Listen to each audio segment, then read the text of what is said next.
present Arthur Lowe, John Le Mesurier, and Clive Dunn in Dad's Army.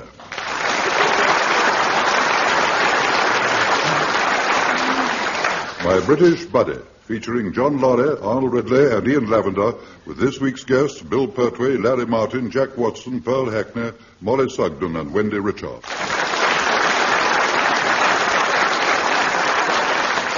Here is the news, and this is John Snagg reading it. The creeping paralysis of war continues to spread throughout Europe, as one country follows another in their refusal to give in to Hitler and his tyrannical bid for supreme power. In Britain, in the church hall at Warmington-on-Sea, Captain Mannering is addressing his men. Since we've been together, men, we have had to face some dark times. Very dark indeed. At last, though, I'm happy to say, after all the darkness, we can now see the light at the end of the tunnel. It's a long tunnel, a very small light. But nonetheless, shining brightly for all to see. Mr. Rogers won't like that. I'm not referring to the blackout, you stupid boy. I'm talking about the war situation. The fact is that after our standing alone against the Nazi hordes for 2 years, help is now at hand. Who is it, son? Anybody we know? I think you should. It's the Americans. Oh, good old Uncle Sam. Hey, is your uncle American, Joe? You never know. He might be one of the ones coming over. No, Pikey, you don't understand. Uncle Sam's not really an uncle. Oh, I know what you mean. Yeah, it's like me calling Sergeant Wilson Uncle Arthur. See, we're not really related. It's just that he spends a lot of time at my mum's. Stop talking in the ranks. He does, doesn't he? Now, as you know, the Americans came into the war a few months ago. And the first consignment is now arriving from the USA. They haven't exactly rushed, have they? The war's been on for 2.5 years. No one any of that sort of talk, Fraser. When can we expect the American gentleman, sir? A small advance guard will be arriving in Warmington on Saturday morning. And I think that we should give them a hearty welcome. You mean sort of roll out the red carpet for them, sir? Precisely. Haven't actually got a red carpet, of course. I could lay my hands on some carpet that's just been taken out of the cottage hospital's casualty department. That's red. Not all over, but in patches. Don't be disgusting, Walker. Well, what we ought to do, sir, is to show the Americans something typically British. Good idea, Wilson. What about a display of Highland dancing, sir? You couldn't get more British than that, could you? Yes. How about it, Fraser? Could you arrange a display? You're the president of the Warmington-on-Sea Caledonian Society. To be a wee bit difficult, sir. Why? I'm the only one in it.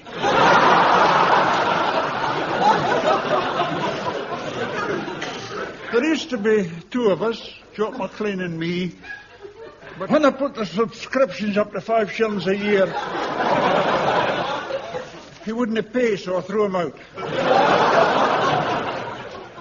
Mr. Speaker, sir. Yes, Jones. I wish to report that I have just been struck by a thought. What is it? Well, sir, when I was in the Sudan and we signed a peace treaty with the whirling dervishes, General Kitchener thought it'd be a good idea to have a get-together. So he asked the dervishes what they'd like to do, and they said they wanted a spear-throwing contest. But he forbade it. Really? Why was that? They wanted to use General Kitchener as a target. Anyway, the point of my story is, why don't we invite the Americans to watch a darts match at the Red Lion? Excellent idea, Jones. Yeah. An evening at a typically English pub. What could be better? We'll invite them all to a spear throw to a darts match at the Red Lion on Saturday night. Now, we want it to be informal, of course, so you can bring your ladies with you. I'll bring Shirley, sir. You remember her, don't you, Mr. Marion? Works in the fish and chip shop. Oh, yes. Not an easy girl to forget. And Uncle Arthur, Sergeant Wilson will bring my mum, won't you? What? Oh, yes, I suppose so. Yes. What about you, sir? Will you bring Mrs. Mannering? Oh, no. No, somehow I don't think Elizabeth would do very much for Anglo-American relations. Now, what else can we think of? Hey, what about a banner stretched across the bar, sir, with a message of greeting on it? Yes, that's an idea. Yeah, I can get one made up for you, sir. Very well, Walker. Yeah, just tell me what you want, and I'll take it down. Go on. Now, let's see. How about, hello to our brave American allies. Go to it, and you'll soon be home. Blimey, you can't have it that long. It'll go twice round the bar and out across the high street. I'll cut it down now. Well, I mean, for a start, you don't want all that brave American allies stuff, do you? They don't have to tell the Americans they're brave. They know already. We'll just call them Yanks. You don't need to tell them where to go. From what I hear about it, they'll soon find out. Right, I'll cross that bit out then. And there's no need for the soon-be-home bit. They've only just come into the war. What have you got left, Mr. Walker? Let's see. Yanks, go home.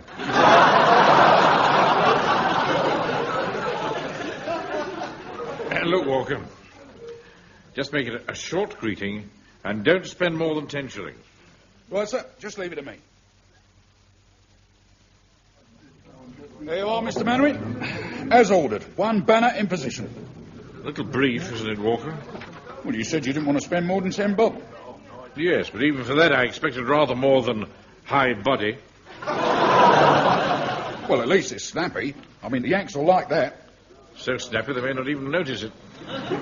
Oh, and by the way, sir, just before you arrived, the Southern Daily Echo rang about a reporter you asked them to send them along this evening. Ah, yes.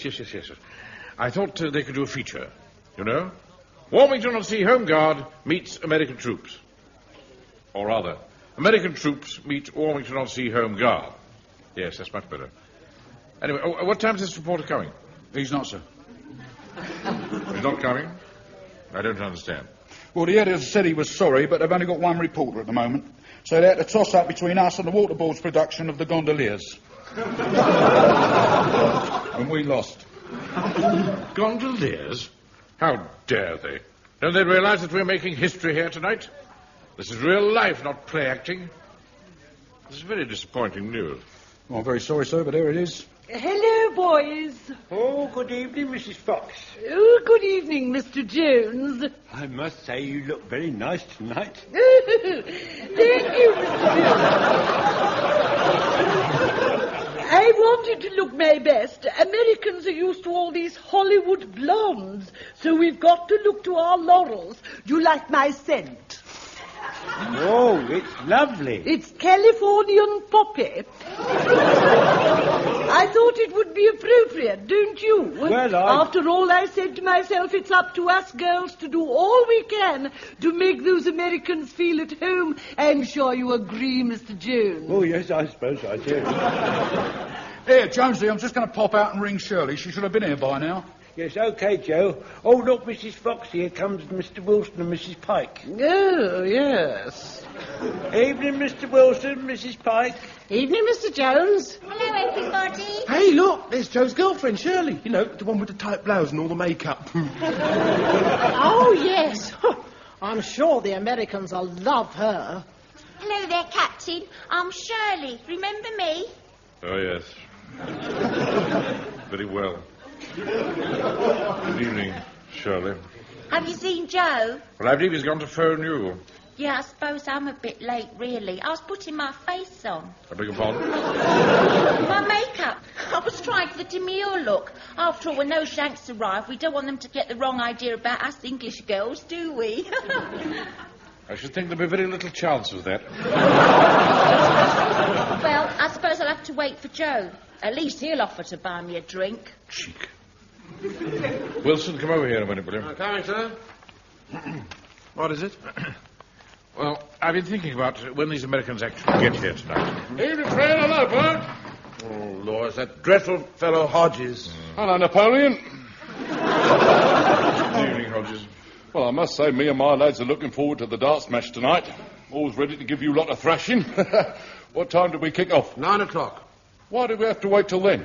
Because we're putting this darts match on for the benefit of the Americans. So there wouldn't be much point in starting before they arrive. Oh, blimey, I hate blooming Yanks. Loud-mouthed, overbearing lot. I can't stand them. Right, let's have some service here. He really is terribly uncouth, isn't he? Well, what do you expect? Man's a greengrocer. Anyway,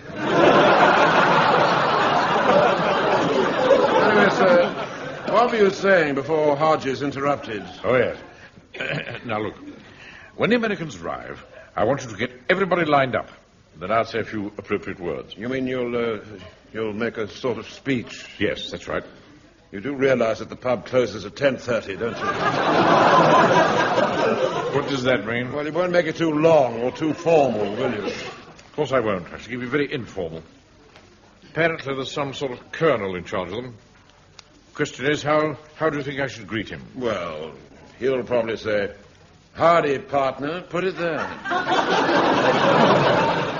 You say what? "Howdy, partner, put it there." Put what? Where? Your hand in his. Do you mean shake hands? Yes, that's right. Oh, don't be absurd, Wilson. Colonel in the American Army wouldn't say, "Howdy, partner, put it there." You and Pike see far too many American films.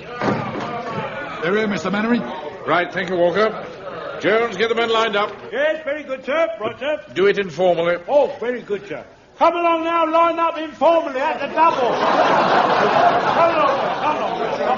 Excuse me, Mr. Jones. Whereabouts in the lane do you want us to stand? No, Mrs. Fox, when I said line up, I wasn't referring to you ladies. Oh, we don't want to be left out. No, I've done a bit of fighting in my time and all. Even if it was only for me virtue.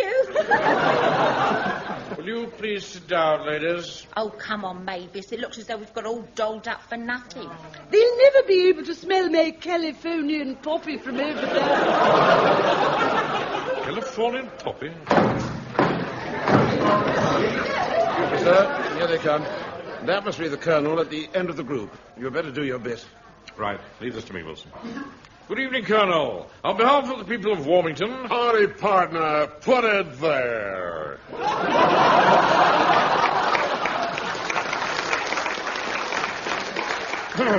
Yes, indeed. Put it there. I told you so. Well, now, Colonel, on behalf of Warmington-on-Sea, may I bid you welcome and congratulate you upon entering the war. Well, on behalf of my man and myself, Captain, thanks a lot. Now, I suppose we'd better introduce ourselves. My name's Schultz, Colonel Herman A. Schultz. My name's Mannering, Captain George J. Mannering. May I introduce my sergeant, Wilson. Arthur K. Wilson. Oh, awfully nice to meet you. Excuse me, Mr. Mannering. I was wondering if you would require me for a few moments, because I think I'd rather excuse a few minutes. Yeah, they're all right, Doctor. Thank you, Off figure. Sorry about that, Colonel. Unfortunately, one of my men has a little weakness. Oh, you mean a lack of moral fiber? No, it's a little lower down than that. Oh, yeah, I see, yeah. What's his name, then? Godfrey Charles P. Well, now, Colonel, while you and your men are in Warmington, you're our guests. And as such, we want you to make yourselves at home. Well, that's mighty nice of you. Okay, boys, you heard what Captain Mannering said. Relax, make yourselves at home. Yeah, well, now, I'd sure like to meet some of the good folks that you have here tonight. Yes, of course. Now, this is called... why don't we start with this lady? Good evening, ma'am. Good evening. Well, go on, Arthur. Aren't you going to introduce me to the Colonel? What? Oh, yes, of course. Maybe this is Colonel Schultz. Colonel Schultz, Mrs. Pike. Howdy, ma'am. So you're married, eh? Lucky fellow. Well, actually, I'm a widow. Say, what do you know? A married widow, eh? Yeah, I'm still in there with a chance, then. Oh, Colonel, really, I don't know what to say. Hello, Colonel. Colonel. I'm Shirley. Not now, Shirley, not now. Is this your good lady, Captain Mannering? I beg your pardon? This young lady, Shirley, your wife, is she? No, she is not. Huh, he should be so lucky. Some girl, that, eh? Yes. Now, Colonel, perhaps you'd like to meet some of my men. To be honest, Captain, I'd rather carry on meeting the ladies, but, still, if you say so, okay. This is Lance Corporal Jones. Howdy, Corporal. I'm pleased to meet you, sir. Of course, I had the honour of serving with the Americans in France in 1917. Oh, really? Yes, they used to call us limeys. You don't say. Yes, I do. I just said it. All right, Jones. Now, who's next? Ah, yes, Private Fraser. Howdy, Fraser. Now, what do you have to say for yourself? Now's the day here, now's the hour. See the front of battle lower. See approach proud headless power, chains and slavery. I'm sorry, but I... Hold on, I'm not finished. War will be a traitor knave. War can fill a coward's grave. Horse and beasts be a slave. Let him turn and flee.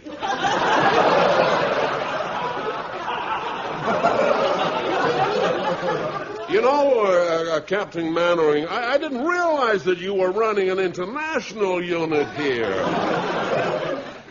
How do you mean, international? Well, I have no idea what that lingo was, but it sure sounded great. Now, what part of the world does this old-timer come from? Yeah, I come from Scotland.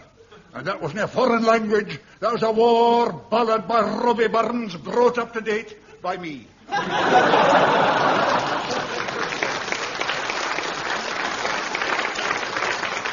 Wow, was it indeed? God damn it, what do you know? What indeed? And this is Private Godfrey. You saw him earlier, en route.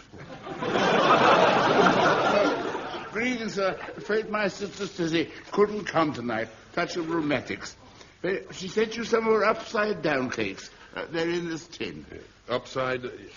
Oh, well, gee, yeah, thanks. I say, Mannering, you've certainly got some veterans in your outfit. I didn't know that the British Army took them so old. Well, of course, you see, we're not real soldiers. We're home guards. What are home guards? Well, sort of part-time soldiers, you see. Captain Mannering's a bank manager. I'm his chief clerk. And the others are mainly shopkeepers. Now, look, Wilson, I don't think you this... see, Colonel, the Home Guard was formed to protect the town against German parachute troops and things. Well, you don't have to worry anymore. In future, we'll do all the defending there is to do around here. Now, you old-timers can just relax now and take it easy. Oh, how kind.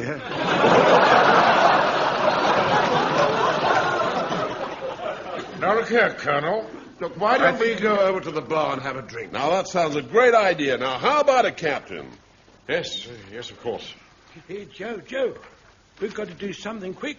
What about? The Americans are chatting up our girls. Yeah, look at them. It's not fair. Hey, you may not believe this, Shirley, but I used to be a cowboy before I joined the army. Oh, did you really? Here, Joe, Wayne here used to be a cowboy. Isn't that interesting? Oh, yeah, very. Have you seen his medals? Look, he got this one for sharpshooting and that one for good conduct. Here, Wayne, not too good, I hope. Oh, I like these Americans, don't you, Charlie? Not half. They're such nice boys and so generous. I'm ashamed of you, Mrs. Fox, sitting there on that young fellow's lap. You're old enough to be his mother. If it comes to that, Mr. Jones, you're old enough to be my father. See what I mean, Joe? She's become inflamed. Look, Mavis, now, what's going on? Oh, hello, Arthur.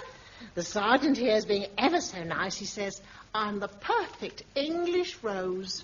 You sure are, sister. Now, look here, you haven't even been introduced to this lady. Listen, buddy, why don't you take a walk? Well, for one thing, I don't feel like a walk, and secondly, this lady is with me. Oh, Arthur, I do believe you're jealous. No, Mavis, let me say, of course I'm not. It's just that... I wouldn't bother if I were you, Mr. Wilson. These Yanks have really turned their heads. If you ask me, the war's taken a very nasty turn. Well, sir? Oh, really? I'm coming, sir, coming. Ah, there you are. There's your beer. You only wanted half, didn't you? Well, I... Jolly good. Hello, Cal. My name's Hodges. You know, I met your lot when they came out to France in 1917 under General Pershing. You mean General Pershing? Oh, well, I knew it was some Pershing general. By the way, you'll notice I said 1917, although the war, as we all know, started in 1914. This war's only been going for 2.5 years, so if you come in now, at least that's an improvement on last time. What was that you said, Buster? I said you're improving. This time you've only waited 2.5 years for a bit of action instead of 3. That's what I thought you said. Well, see how you like this for a bit of action. Cheers, Colonel. Gee, I'm sorry, Captain Mannering.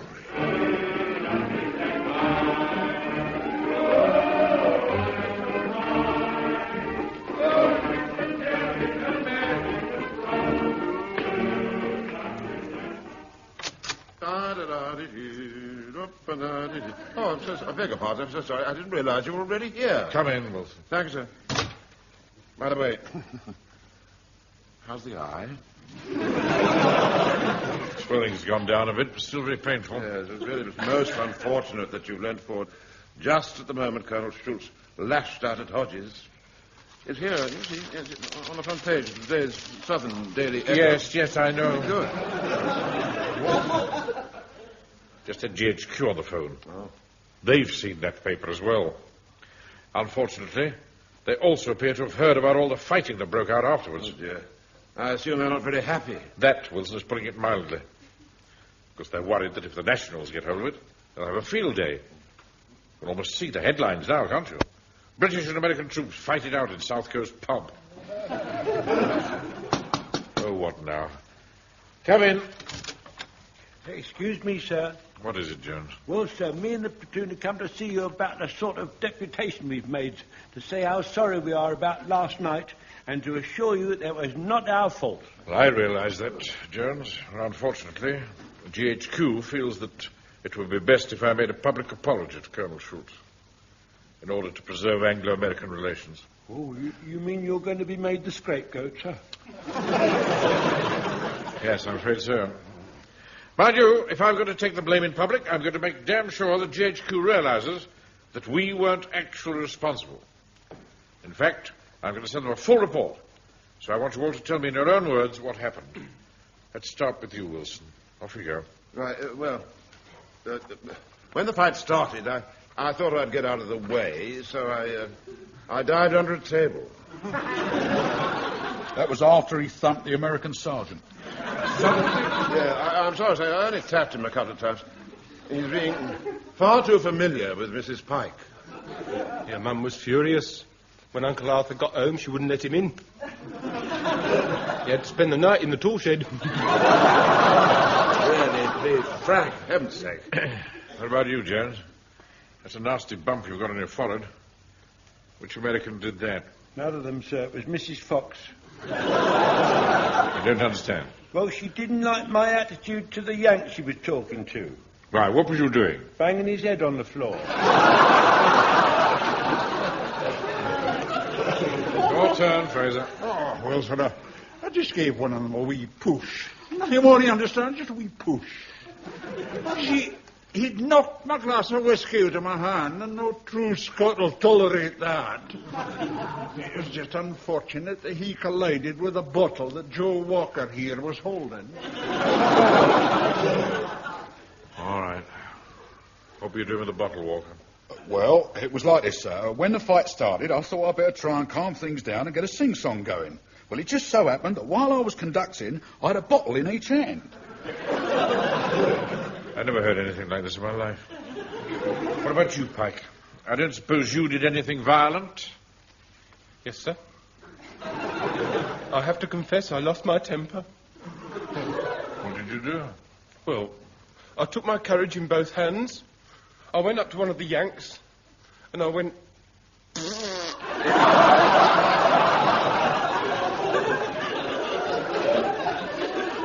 and then he chased me round the bar. That is, until Mr. Godfrey hit him over the head with a chair. Godfrey? Well, he trod on my sister's upside-down cake, sir. I see.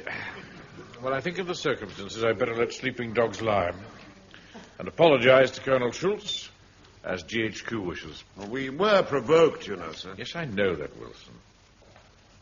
I must admit that I didn't like that colonel's attitude from the start. Yeah. Telling battle-scarred veterans like us to take it easy and let them do all the defending. Them? Bunch of American greenhorns? Actually, sir, it's tin horns. I don't care if it's cream horns. They know nothing whatsoever about war.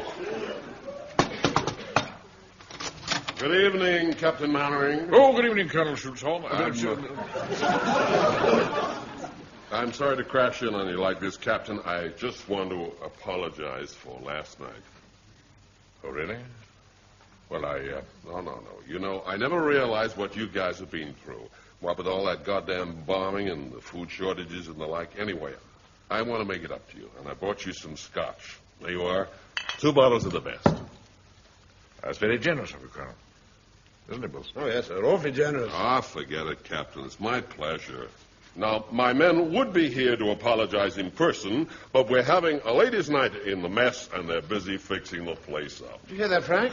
A ladies' night in the mess. What about it, Uncle Arthur? Well, when we went home for tea, did you notice that your mother was wearing her party frock? Oh, yes, so she was. Yes. I thought it was funny, just to make toast in. Hey, look, Uncle Arthur. It's Joe's girlfriend, Shirley. Are you coming, Colonel? We're getting a bit cold out there in your Jeep. Be right with you, honey. Blimey, that's why she said she couldn't come out tonight. Bad luck, Joe. I heard her say we're getting cold. I wonder who else is out there with her. I can tell you that, Mr. Jones. Mrs. Fox. Mrs. Fox. Right, that's it. Right, that American fellow's got it coming to him. Excuse me, Colonel. Yeah? Is it true that in the last war, the only charge you Americans made was the 10% on the money they lent us? I trust that I didn't hear you correctly, Corporal. Yes, Colonel. You heard me perfectly correctly. Right. In spite of your age, Corporal, you have asked for it. Hold my glasses, Willie Wilson. Take that! Gee, I'm sorry, Captain Mannering. That wasn't meant for you. Why do you always get in the way? Here, Jock, cover for me for a minute, will you? I've got to make a couple of phone calls. No, wait. No, I'm afraid, lot, I've got a deadline to meet. Deadline? What are you talking about, man? I've got to ring the editor of the Southern Daily Echo. Huh? And then after that, I've got to ring my pal Charlie. Who's Charlie? Oh, well, you see, he's the bloke who got me the 2 bottles of scotch I sold to Colonel Schultz to give to Captain Mannering. At this rate, I reckon he's going to need a whole ruddy case.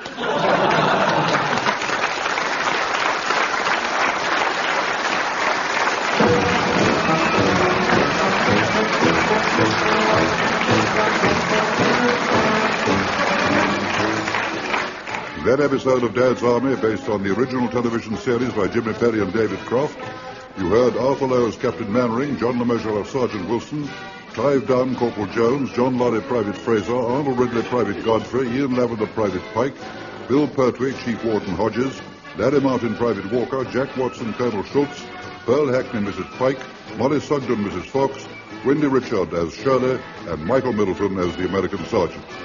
My British Buddy was adapted for radio by Harold Snow and Michael Knowles and produced by John Dias.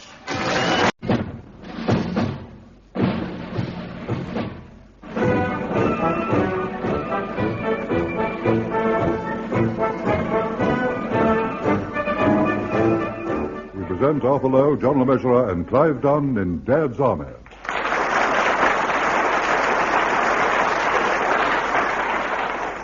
Is There Honey Still for Tea? Featuring John Lorry, Arnold Ridley, and Ian Lavender, with this week's guests, Joan Cooper and Fraser Carr.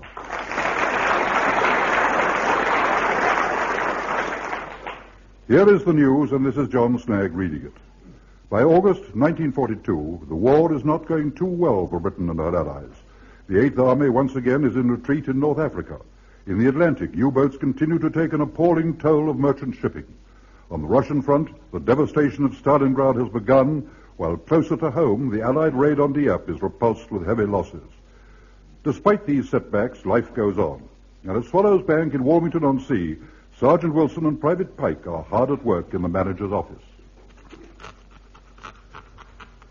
Oh, dear. Oh, dear. What's the matter, Uncle Arthur? Huh? Aren't you feeling very well? What? Got a bit of a headache, that's all. Oh. Frank, you're making an awful noise with that pen.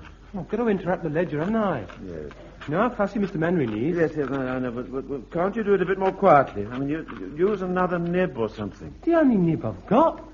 They're very difficult to get. There is a war on, you know. Yes, I know. Anyhow, if you've got an headache, it's your own fault.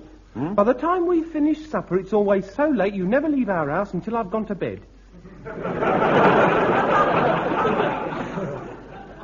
And then you're back early for breakfast before I'm awake. All right, Frank, you know, I have to come round to your house for all my meals, you know. You see, your mother keeps my ration book. I know that, but what I can't understand is I never hear you leave and I never hear you come back in the morning. Well, I let myself in and out very quietly. You don't do anything else very quietly. Frank, would you just stop it, please? Just keep quiet and stop it. Stop it, would you please? Do you know your trouble, Uncle Arthur? You're not getting enough sleep. Well, tonight I'm not going to bed until you've gone home. I shall just push you out the door myself if I have to. After all, it's for your own good. Yes, all right. Well, thank you very much. It's very thoughtful of you. Right, my man. Just to bring it in here. Right you are, Governor. Morning, Wilson. Morning, Frank. Morning, Miss Manning. Good heavens. What on earth have you got there, sir? This, Wilson, is the new door for my office. Oh, really? How awfully nice. Do you realize that it's 3 months since this bank was bombed? I can't tell you how many applications I've put in for a new door. Confounded red tape. Pass me my nameplate, Pike, would you? It's under the desk. Yes, Mr. Manring. Here you are. Thank you. Look at that, Wilson. My name in gleaming gold letters. It's very impressive, sir. I can't wait to see it back in its rightful place on my office door. Yes, it's rather a plain door, isn't it? This isn't the actual door, Wilson. Ah. No. This is just the wrapping paper they put round it to protect the paneling. Oh, I see. I mean, they'd hardly give me, the manager of the bank, a door made of paper. Do use your intelligence, Wilson.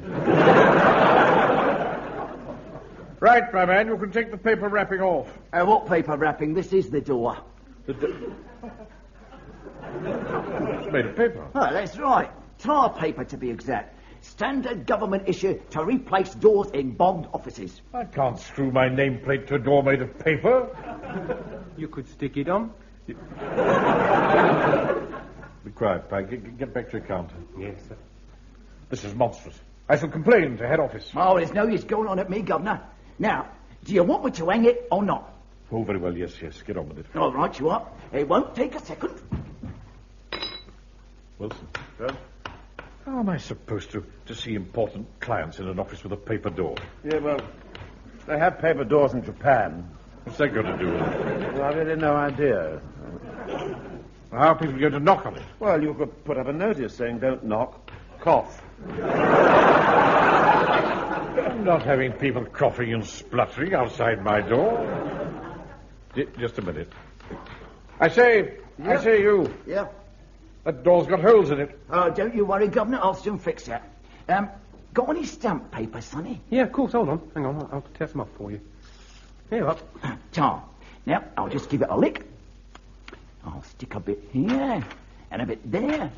Well, there you are, Governor. As good as new. I can't have white spots all over my door. Blimey, you're a fussy little beggar, aren't you? Hey, perhaps if we stuck stamps all over the holes instead, you could have all different colours, couldn't you? Hi. Yeah? Stop being silly. Thought I told you to get back to your counter. Yes, Mr. Manning. Right, Governor, your door's fixed, so I'll be off now. Very well. And close it behind you, will you? Right you are. You know, sir, in an odd sort of way, that door looks quite attractive. Nothing attractive about it. Looks a mess. Excuse me, Mr. Manning. Yes, what is it, Pike? Colonel's here to see you. Ask him to come in, will you? Yes, Mr. Manning. Mr. Manning will see you now. Thank you. Good morning, Mannering, Wilson. Good morning, sir. I must say I like your new door. Japanese style, isn't it? It looks most attractive. I like a man who's not afraid to be adventurous with his decor. Yes. Well, I always say one must move with the times. Exactly. I'm sorry to barge in like this, but I'm afraid I've got some bad news for you. It's about Mr. Godfrey. Oh, dear. I hope you're not going to tell me that he's too old to stay in the platoon. Godfrey may be getting on a bit, but he's very useful to us. He's a sort of father figure for the younger men to lean on. As long as they don't lean on him too heavily. I meant him both. Sorry, beg your pardon. When the bullets start flying, you won't find Godfrey throwing himself into a funk hole. No. He'd have to take his time with his rheumatic. Oh, well, don't worry. It's nothing to do with his being in the Home Guard. He lives at Cherry Tree Cottage, doesn't he? That's right. Yes, it is. Yes, it's a lovely little place. Thatched roof, white fence, a garden full of hollyhocks and roses. Just like a picture on a chocolate box, you know. Whenever I pass that lovely little cottage, I stop and I say to myself, well, there it is. This is what we're fighting for. And I do. I couldn't have put it better myself, Wilson. Yes, it is what we're fighting for. But unfortunately, it's got to come down. Come down? Yes. A new fighter aerodrome is being built, and Godfrey's cottage will be right in the middle of it. Well, can't anything be done? Oh, no, I'm afraid not. It's vital for the war effort. He'll get compensation, of course, but I thought it might be better if you were to tell him yourself. Then he won't get such a shock when he gets the official notice. Well, I won't take up any more of your time. Cheerio. Right, sir. What are we going to do, Wilson? I don't know, sir. I mean, Godfrey and his sister have lived in that cottage for donkey's years. I think he was even born there. Yeah. Well, how on earth am I going to tell him? Better get Jones and Fraser over here. Right. Pike! Pike! Coming, Mr. Manring. Oh, no. Mr. Manring. Door handle's come off. I can't get in. Come in and stop fooling about, boy. I said the handle's come off. And I said come in. Oh, very well. Pike! How dare you put your arm through my door? Well, the handle's come off on my side, so I've got to reach through to turn yours, see? There we are. But you've torn a great hole in the door. It's not my fault if they give you a paper door with rotten handles that come off, is it? Don't use that tone of voice to me, boy.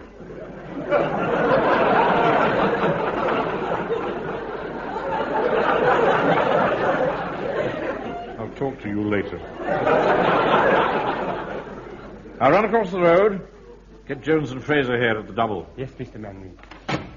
Just look at that door, Wilson.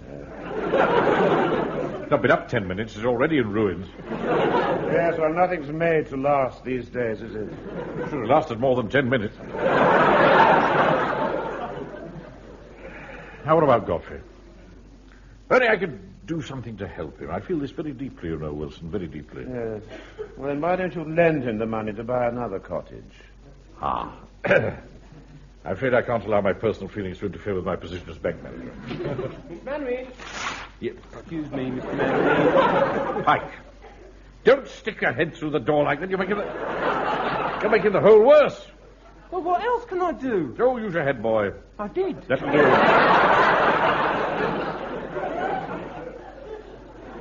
Now, what is it? Mr. Jones and Mr. Fraser are here, sir. Why didn't you say so? Order, Mr. Manring.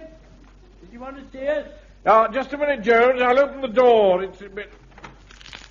Oh. Handles come off on this side now. Cheap rubbish. The handles come off, Jones. Don't worry, Mr. Manning. I'll put my shoulder to it. Oh, I wouldn't do that if I were you. No, it's only meant to... Hey! Morning, Mr. Manring. I've always wanted to do that ever since I was a lad. It was just like in a circus, Mr. Jones, when the acrobats jumped through the paper hoops. Yeah. Well, we're certainly not short of clowns. Send the other one in. You can come through now, Mr. Fraser. I've made an opening.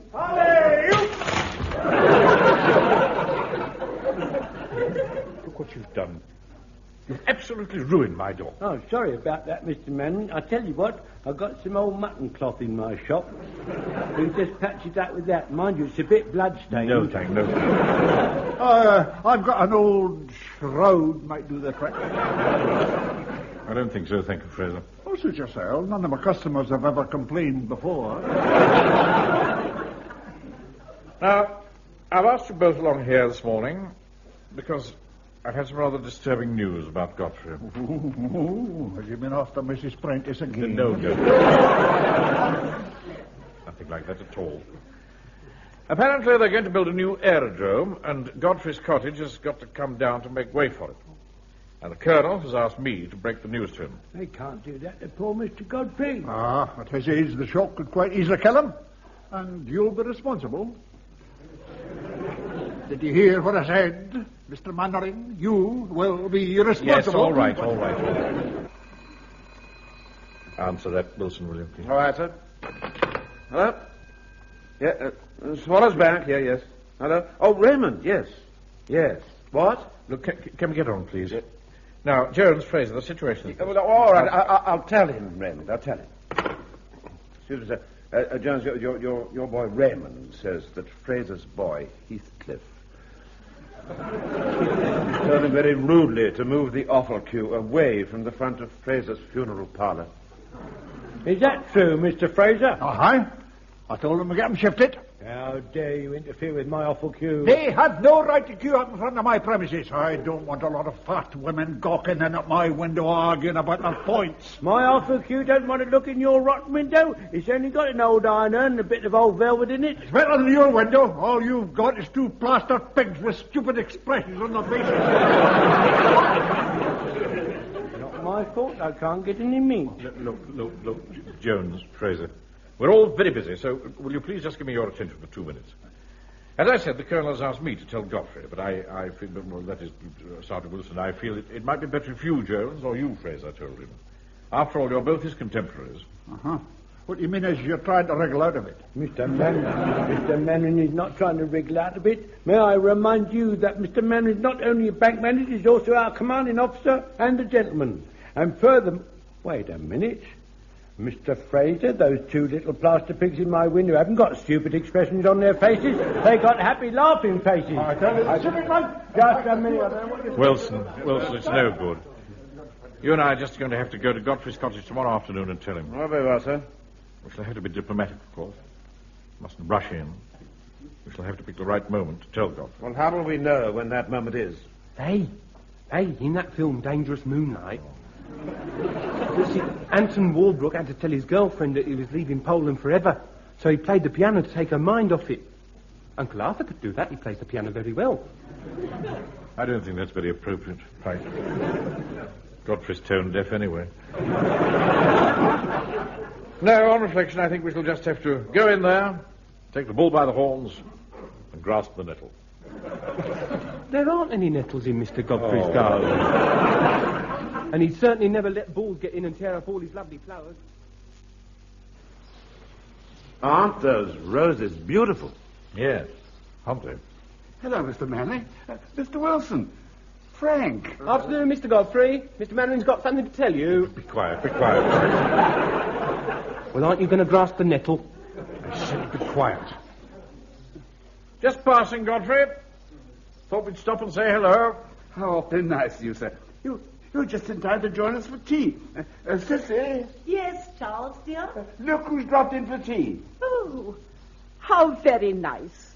Good afternoon, gentlemen. Afternoon, Mr. Godfrey. We should need some more chairs, Sissy. Oh, yes. Well, you talk to your friends, Charles. I'll go and get them. Frank said you were going to tell me something, Mr. Manley. What is it? Well, yes, I was going to tell you, Godfrey, that about... I don't think I've ever seen such beautiful roses. They are lovely, aren't they? As you know, this rose bush was planted by my father over 50 years ago. Tell him quickly, and then we can go. Can't go now. We've been asked to stay for tea. You know, I often say to my sister, it doesn't matter what Hitler does, this cottage and this garden with its beautiful roses will always be here. It's what we're fighting for, isn't it? Yes, of course it is, Doctor. Tea's ready. Come along. Let's go and have some tea. Mr. Manring, are you going to tell Mr. Godfrey now or during tea? During tea. Huh? Now come and sit down, everyone. Will you sit there, Mr. Wilson? Thank you so much. Mr. Manring, shall I sit next to Mr. Godfrey in case he faints when you tell him? Be quiet, boy, and sit down. Yes, Mr. Manring. Milk, everyone? Yes, please, Mr. Godfrey. Thank you. I hope you like this tea. It's made with water from our own well. That's what makes it taste so special. Bread and butter, Frank? Oh, thank you, Mr. Godfrey, yes. That's right. You tuck in. Try some honey. We've got plenty. Oh, I'd love some, yes, thank you. Mr. Manring. Bread and butter? No, thank you, Godfrey. I'm not really hungry. Oh, Mr. Mannering, you must have one of my upside-down cakes. Oh, yes, of course. Thank you. It does look nice. You've got it upside down. How very silly of me. You know, I must say this bread and honey is simply delicious. This bread is baked in our old brick oven. That's what gives it that lovely crusty taste. And the honey comes from our own bees. They thrive on our flowers. You know, we're almost self-sufficient here. This cottage and garden give us all we need. Mr. Manring, are you going to tell him now? It is during tea. After tea, Pike. Huh? More bread and butter. More bread and butter, anyone? Or cake? No, thank you. No, I couldn't eat another thing. That upside-down cake was delicious. More tea, Mr. Wilson? Well, perhaps just half a cup. Oh, yes, right you are. Thank you very much. Thank you so much. There you are, then. Thank you. It's awfully nice, the way, isn't it? The sun brings out the lovely red colour on those bricks. Yes, isn't it? Don't you think? The whole place has a sense of permanence.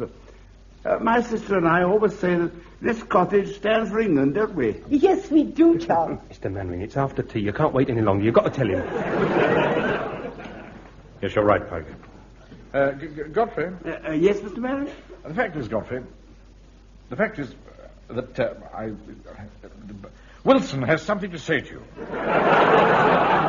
So, I can't... Get on with it, Wilson. That's an order. Yes, Mr. Wilson? What is it that you're going to say? Oh, well, do you think I might try one of those upside-down cakes?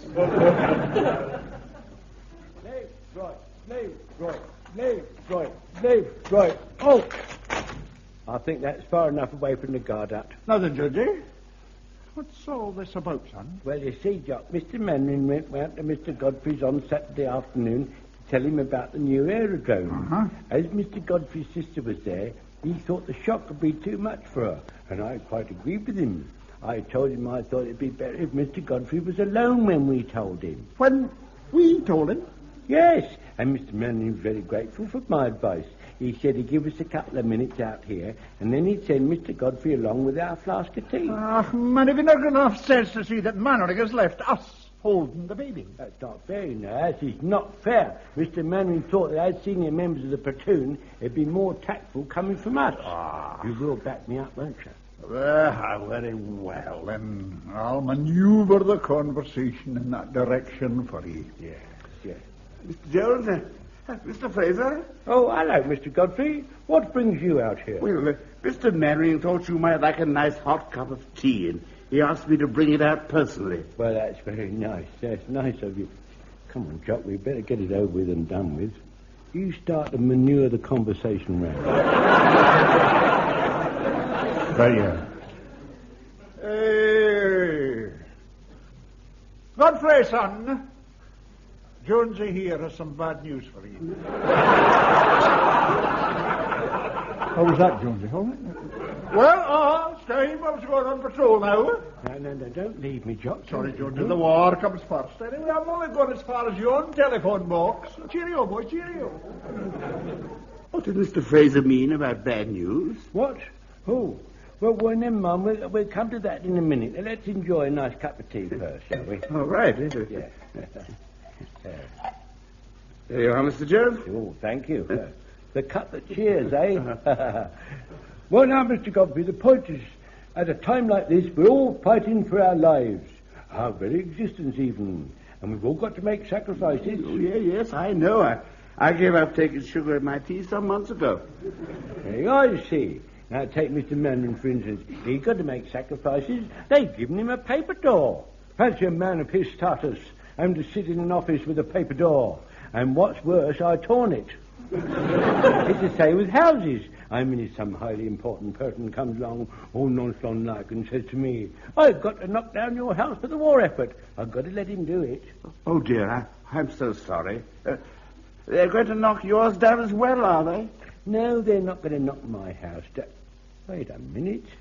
What do you mean, as well? As well as my place.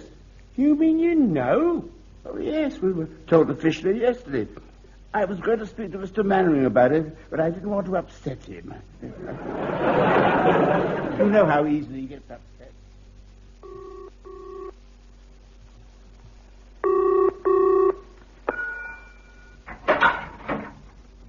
Hello? Is that Sir Charles? Aye, it is. Sir Charles Renfrew McAllister, away in London? Aye, speaking. Good. My name's Fraser. James Fraser. What the hell do you think you're doing, ringing me up in the middle of the night? It's quiet. It's peaceful. And it's cheaper.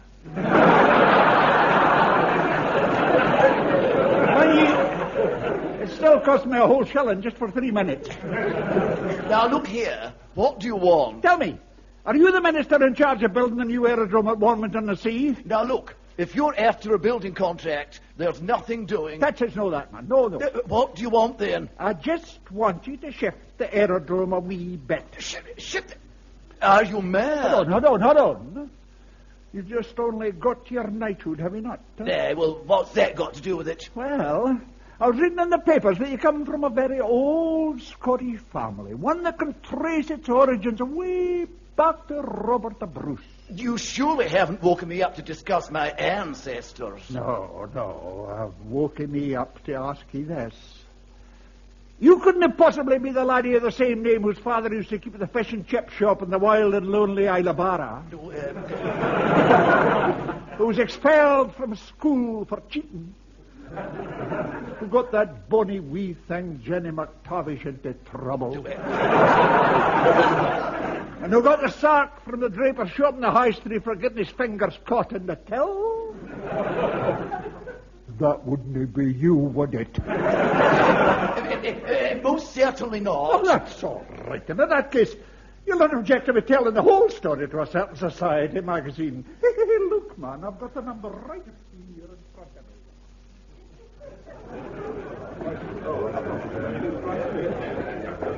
Is everyone here? More or less, I think so, yes. Got my van outside, sir, ready to drive Mr. Godfrey's cottage. Well done, Jones. Poor old Mr. Godfrey. I feel ever so sorry for him and his sister having to move out. Yes, Pike. It's a sad day. War can be very cruel, you know, Pikey. Well, at least we can all go and help him load his belongings. Yes, but it's a small enough gesture, heaven knows. Yes. I wrote to the minister in charge of building the aerodrome, pointing out all the facts. I never even got a reply. I'm afraid we're all in the hands of these petty bureaucrats, these faceless men of Whitehall. We better get going. Hold on, Cartman, hold on. What is it, Fraser? They're going to move the aerodrome. What? I said they're going to move the aerodrome. Are you sure? Hey, I just bumped into a friend of mine, Mr. Blackwell. You know, he works in the town clerk's office. Mm-hmm. He told me. So poor old Mr. Godfrey won't have to get over his home after all. It looks like it, Jonesy. By Jove, this is good news. My letter to the minister must have borne fruit after all. Oh. Well, where are you going to build the airfield then, Fraser? Oh, they're going to move the whole thing 200 yards further north. Well, the Godfrey's cottage won't be in the middle. No, No, just on the edge. So, once again, British fair play has triumphed. It certainly looks like it, sir, yes. An Englishman's home is his castle, Wilson. We must never forget that. Liberty of the individual is sacred. This is what we're fighting for. To preserve all that's good and decent, so that the generations that follow may live in peace.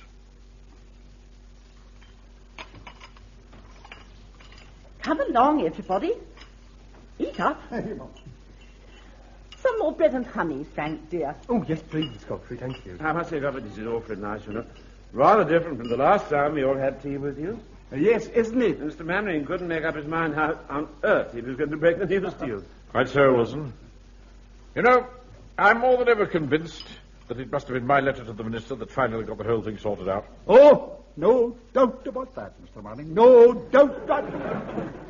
What was his name again? Sir Charles Renfrew McAllister, a fine, upstanding man. I do say he can trace his ancestors right back to Robert the Bruce. Really? Sissy and I are very grateful, Mr. Mannering. If it hadn't been for you, our peaceful little world would have come to an end. Yes, dear Mr. Mannering. We owe it all to you. What's that? Oh, don't worry, Mr. Mannering. It's only the aeroplanes taking off. Sissy and I got quite used to them. If you could all keep a grip on your cups and saucers, I'll hang on to the table. Mr. Wilson, if you could hold them hands down. Sissy, you watch the people. Frank, get hold of the house.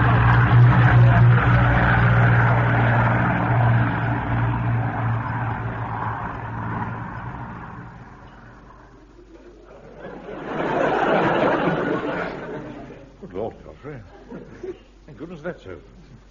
How on earth did you put up with that terrible noise?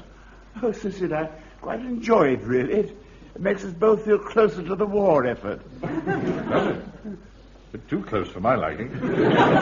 Mind you, the only drawback is it does tend to curdle the milk.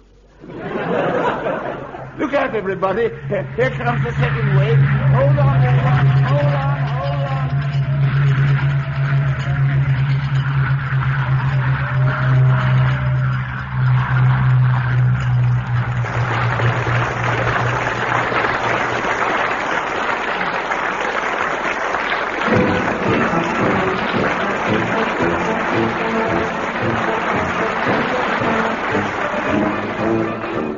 That episode of Dad's Army, based on the original television series by Jimmy Perry and David Croft, you heard Arthur Lowe as Captain Mannering, John LeMessurier as Sergeant Wilson, Clive Dunn, Corporal Jones, John Laurie, Private Fraser, Arnold Ridley, Private Godfrey, Ian Lavender, Private Pike, Joan Cooper, Sissy, and Fraser Carr as the Colonel and Sir Charles. Is There Any Honey Still for Tea was adapted for radio by Michael Knowles and Harold Snowd and produced by John Dias.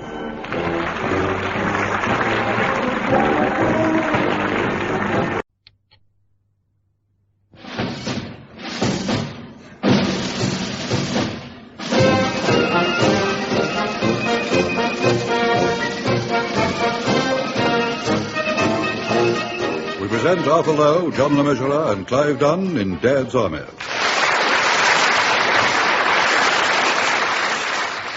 Episode 3, Command Decision, featuring John Laurie and James Beck, with this week's guest, Geoffrey Lumsden. Here is the latest news, and this is John Snagg reading it. With Hitler's panzer divisions pushing the Allied armies ever closer towards the beaches on the northern coast of France, the skies over southern England are filled with the screech and whine of diving fighter planes locked in mortal combat. But let us not forget those gallant citizens on the ground, who, returning home after a hard day's work, go straight out again to parade as local defence volunteers. At the church hall in Walmington-on-Sea, members of the local platoon assemble for the evening parade. Hey, Jones, are they here yet? Hello, Mr. Fraser. Oh, what here yet? The rifles. Well, what do you think? All we get is promises. Oh, sake, we're becoming a laughingstock, man, marching about with old knives and forks tied onto bits of stick. Our kids ran after me just now shouting, "Can I borrow your toasting fork, mister?" I know. Do you know, one of them offered to lend me his cat pistol. I hope he sent it back in. No, I took it. Oh, good evening, Mr. Manred. Evening, Mr. Wilson. Evening, Jones. Evening, Jones. Any news of the rifles, Mr. Mannering? No, but it's only a question of time, Jones. I've sent another letter to GHQ, couched in the strongest terms.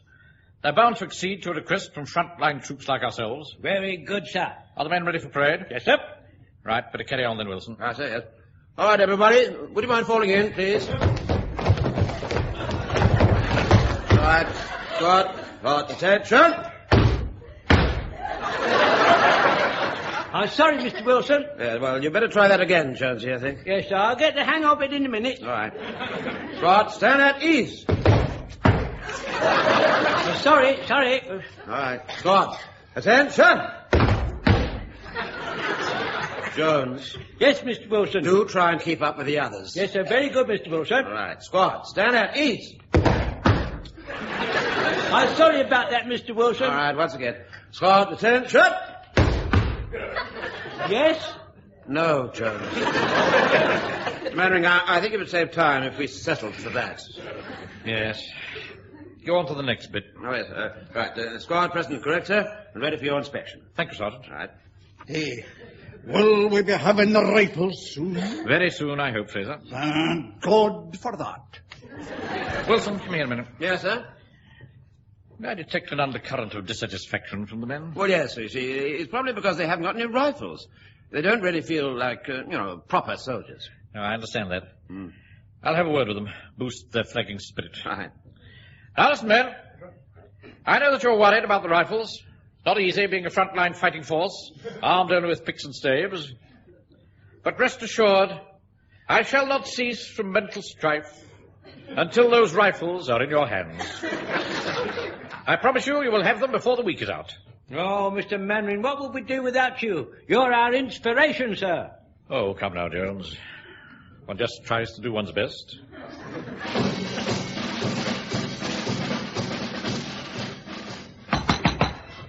Come in. Ah, Wilson. Yes, sir?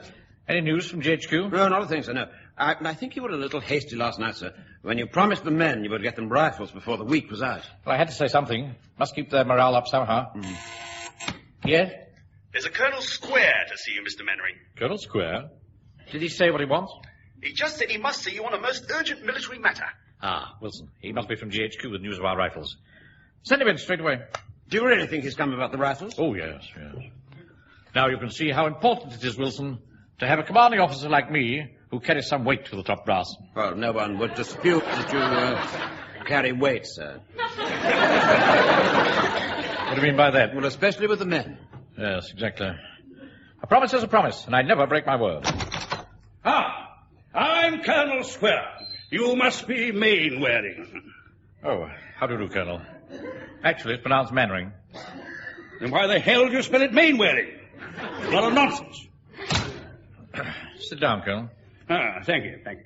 Now, what exactly is the situation? Well, I'll come straight to the point. The War House haven't found a job for me yet, though heaven knows it shouldn't be difficult with a man of my experience. 4 years in the desert fighting Johnny Turk, you know. 1915 to 1918. You've heard of Elerance? I beg your pardon? Elerance, man, Elerance. Now, what you see in your mind's eye when I say that word, Elerance? I really don't know. Mean anything to you, Wilson? Well, he's not the chiropodist, you know. He used to have the shop in the High Street, didn't he? No, you fool. I'm talking about Lawrence of Arabia. I served with him. That's what the Arabs used to call him. Sometimes they called him Pasha. That means great chief, you know. They used to call me Pasha as well. He was known as Lawrence Pasha. I was known as... Square Pasha. Wilson.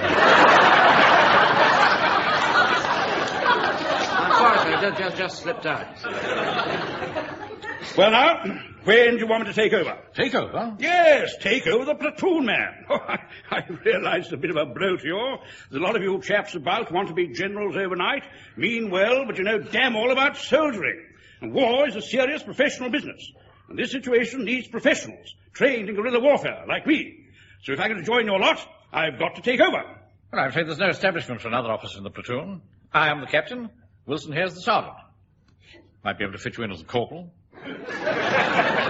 Corporal? Are you mad? Either I'm in full charge or I don't join at all.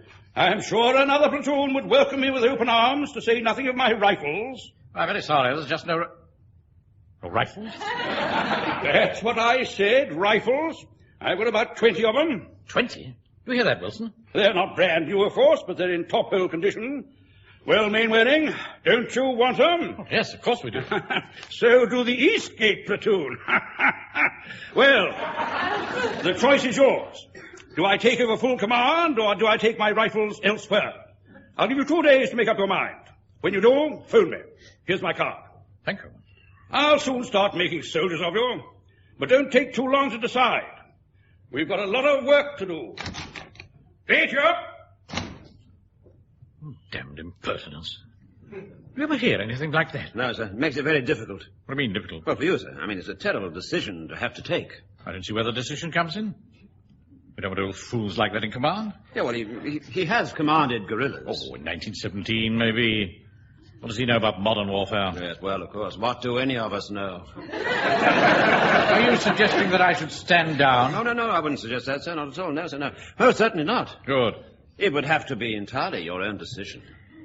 Commanding our sort of unit isn't like commanding Arabs in the desert. These men are British. Have to be led, not bullied.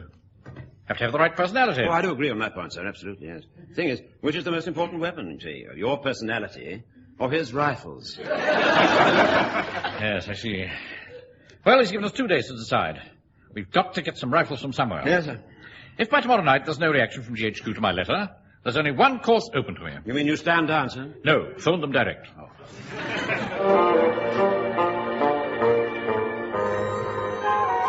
Hello there, Jones. Hello, Mr. Fraser. Still no rifles or No, not yet. Yeah, this rate will probably get them in time to fire the victory salute.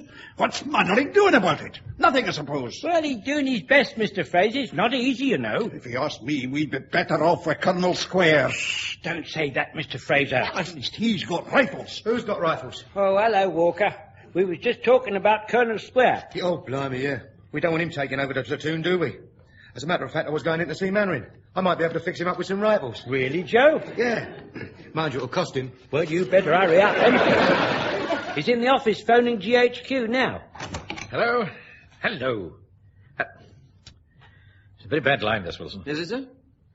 Hello. Yes. Look, I can't emphasize too strongly the urgency of the situation.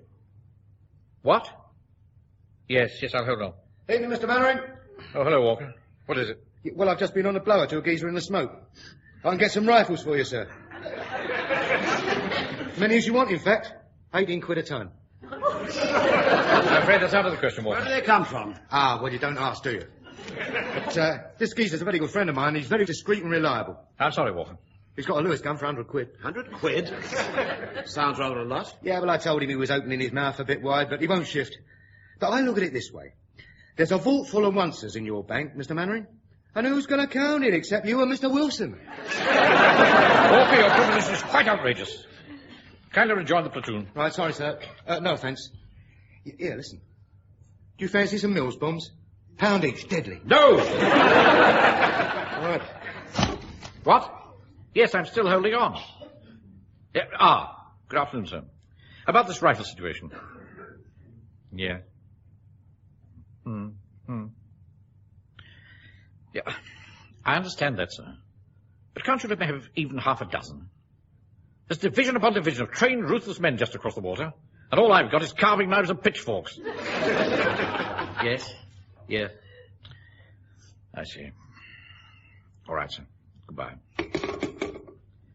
Well, Wilson, there's no luck, I'm afraid. Oh, dear. Shall just have to be patient. Excuse me, Mr. Mannering. Yes, Jones? The men are parading ready for your lecture, sir. Right, thank you, Jones. We're coming. Hey, what's up? After you, sir. Thank you, Wilson. Excuse me, Mr. Mannering. Yes, Fraser, what is it? Are we going to get the rifles? Don't worry, Fraser. Everything is in hand. Squad, steady, ease. Now, pay attention. On the command move, the platoon will gather round the platform for a further lecture on unarmed combat. Yeah, that's just about our mark, unarmed combat. That'll do, Fraser. Move! Permission to speak, sir? Yes, Jones. I should like to volunteer to be the attacker, sir. But you were the attacker last time. I know, sir, but we've got to do something, seeing as we ain't got no rifles. Oh, all right, Jones. Now, you may remember last time we were dealing with the countermeasures to be taken when assaulted by a man with a dagger. Yes, sir, it's like this. All right, Jones! Pull yourself, Jones! In view of the previous unfortunate accident, I don't think we'll use your knife. Oh, very well, sir. How is your hand, by the way? Healing quite nicely, thank you, sir. Good. Tonight, we'll use this ruler instead. Here you are. Thank you, sir. Now, having taken the blow on the left forearm, you recall the next move is to twist your right hand like so and grab hold of the assailant's wrist. Is that right, Wilson? Yes, sir, yes. That's as far as we got before the doctor arrived. Right. Now, the next step is to knock out the opponent. This you could do with the flat of the hand to the throat, like so. Didn't hurt you, did I, Jones? Goes to you, carry on, sir. Now, the knee goes in the groin. Oh! And 2 fingers are jabbed into the eye. Steady, Jones. Hey, Mr. Mannering. Yes, Fraser? This jabbing in the eyes. What do you do if the opponent's wearing glasses? That's a good question, Fraser. Now, the Whitehall chaps who wrote this manual thought of this, and they came up with a very smart alternative. They recommend that you shove your index and second finger right up his nose. Not a pleasant business, but this is war. Uh-huh. What happens if he's wearing his gas mask? Now, that's a very good question. Isn't it, Wilson? Oh, yes, it is. Very good indeed. What happens if he's wearing his service respirator, you mean, Fraser?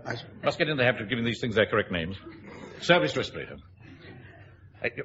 Is there anything in the manual, Wilson? Let's have a look. See now. No. Not in this one, sir. Well, there you are. Fraser's brought up a very good point, which even the chaps in Whitehall haven't considered. Still, they're not front-line fighting troops like us, are they? So, what do we do if he's wearing a service respirator? That's what I said. I'll tell you what we do. We improvise. Tommy Atkins is known all the world over for his perky, sparrow-like sense of humour and his ability to adapt himself to any situation. Jones, put on your gas mask. Service respirator. Right, Wilson. I forgot. I'm subject to human frailties and weaknesses just like anyone else, you know. Now, come on, Jones. You should have your respirator out by now. Sir? Supposed to be at instant readiness. Yes, sir. Shan't be a minute, sir. Do you mind holding this for me? What on earth is this? Well, it's just the pieces for Mrs. Foster's cat. She helps me count the coupons, the meat coupons, and so I see her cat all right, you see. That respirator is intended for use in a gas attack, Jones. Not a portable meat safe. Sorry about that, sir. Well, never mind. Put it on. Yes, sir. Right, sir. Not the meat, Right, sir. I've got it on now, sir. Now, as you can see, with the respirator on, it's no good trying to put our fingers in his eyes or up his nose. So what are we to do? Who's got a suggestion? I have. Yes, Walker? Breathe on his windows. Breathe on his window. Oh, that's an interesting suggestion. Try it. Doesn't seem to work very well. Well, you blew, sir. You should have huffed. What? Huffed. Hoth. Perhaps you'd like to try a Hoth on them, Wilson. Oh, yes, I'd love to. Yes. Hoth. It's celluloid material, I think, so it doesn't seem to steam up. It's steamed up inside here, all right. Well, perhaps that's the answer, then. Hold him there till he gets steamed up. Yes, possibility, I suppose. I have it. Cut off his air supply. Grab the air tube and close it like so. Now, you know as well as I do that the biggest, toughest chap in the world, be it Nazi stormtrooper, the SS, or just plain Fritz, can't last for more than a few seconds without air. Jones has fainted. Quick, get his gas mask off. Service respirator. Oh, never mind that. Get it off. There we are. That's it. The man's got no stamina. Come on, Wilson. Let's get Jones into my office. The rest of you carry on with the exercise. Omitting, of course, the obstruction of the air pipe. You ready, Wilson? Yes, sir. Right, get him up. All right, sir. Right. Easy now. Come on. Left hand down a bit. Straighten up. That's it. Mind the door. Yes, come on, Wilson. Easy for you, sir. I've got the heavy end. Lift him onto the couch. Yeah, right, on the couch. Where am I? Where am I? He's coming too, sir. Close the door, Wilson. Right, sir, yes. Oh, it's you, Mr. Mannering. There, Jones. You're all right now. You feeling better? Oh, dear, sir. I'm sorry I was overcome, sir. Well, it wasn't your fault, Jonesy. You couldn't breathe. No, I know, Mr. Wilson, but I wouldn't have snuffed out like that normally. It's just that my morale is all shattered. I tried to hide it from the men, but it's no use. I mean, sir, what can you do with a shattered morale? My dear fellow, I'm so sorry. I feel terribly responsible. No, sir, it's not you. See, every morning I open up my shop and all these women come in and they try to get a bit on the side. Well, I'd like to oblige them, sir, but I can't. What can I say to them? I'm used to joints, Mr. Mannering. Topside, sirloin, wing ribs, spare ribs, legs of mutton, legs of pork, every size and description. You name it, I've sliced it. You mustn't get overexcited. I know, sir, but you see, nowadays, instead of joints, I've got to give them particularly a 1 and 10 piece. You've got no idea the precision of it. A slight shake of the hand, slap it on a scale, 4pence light, there's all hell let loose. We all have to put up with these things. Yes, you mustn't forget there's a war on. Yes, well, I'm sitting in my shop all day with only 2 rabbits and a tin of corned beef in the window. And if that isn't bad enough, when I finish work and I've had my tea, I take out my cigar and sharpen it, and I come down here for parade, hoping there'd be a rifle for me. And there never is. There never is. Wilson, our first casualty. I never thought Jones would go like that, did you? Yes, well, you can't really blame him, sir. It's only frustration. I know. Just wants to have a go at Jerry like the rest of us. Well, I'm afraid if we don't get some rifles soon, everyone's morale is going to drop to rock bottom. Well, we'll soon put a stop to that. I've made up my mind, Wilson. You can ring Colonel Square and tell him I accept his offer. He can take over the platoon. Do you think that's wise, sir? Don't argue, Wilson. Just do it. But are you sure you're making the right decision, sir? Just get on the phone, Wilson, and do as I say. Very well, sir. Ah, Mainwaring, there you are. Couldn't see you in the hall. Oh, Colonel Square. This your orderly room? Well, sort of. I didn't recognize you in your flowing robes. It's a burnous, man. It's a burnous. Oh. Wore these when I was with Elerance, you know. Really? Well, I'm glad you finally came to your senses and realized who was the better man to command the platoon. Yes, well, perhaps you'd like to come through and I'll introduce you to the men. Right. Somerset? Yes, sir. Yes. I'm just going to introduce Colonel Square to the men. Oh, very good, sir. All right, men. Fall in, would you please? Now, pay attention, men. As from tonight, I shall be placing this unit under the command of Colonel Square. No. I'm doing this because he has not only the knowledge to form you into a fine fighting force, but he also has the rifles. And I know that you will find in him an officer of rare distinction and quality. Colonel Square. Thank you, Mainwaring. Mannering. Call the men to attention. What's your name? Wilson, sir. Well, go on then, go on. Right, sir, yes, of course, yes. Please, squad, attention. I'm sorry about that. Oh, come along, Wilson. You're not addressing the Mothers' Union. I'm terribly sorry, sir. Well, never mind. You better go and join Mainwaring. You're a bit too mamby-pamby for me. Oh, very well, sir. I'll take over. Right. Now, listen to me, men. You've had it easy up to now. Look at you. Some of you look like sacks of sherbet tied up with string. I'm going to turn you ragtag and bobtails into an aggressive guerrilla force. Hey, Georgie, who does you think he's talking to? He looks a bit doolally to me, Mr. Fraser. Silence in the ranks! Now, what's the first thing you've got to learn when you're fighting the Turk? The Hun. You. Who, me? Yes, what's your name? The Walker, sir. Well, I don't know. Think, man, think. For example, can you tell me why I'm dressed like this?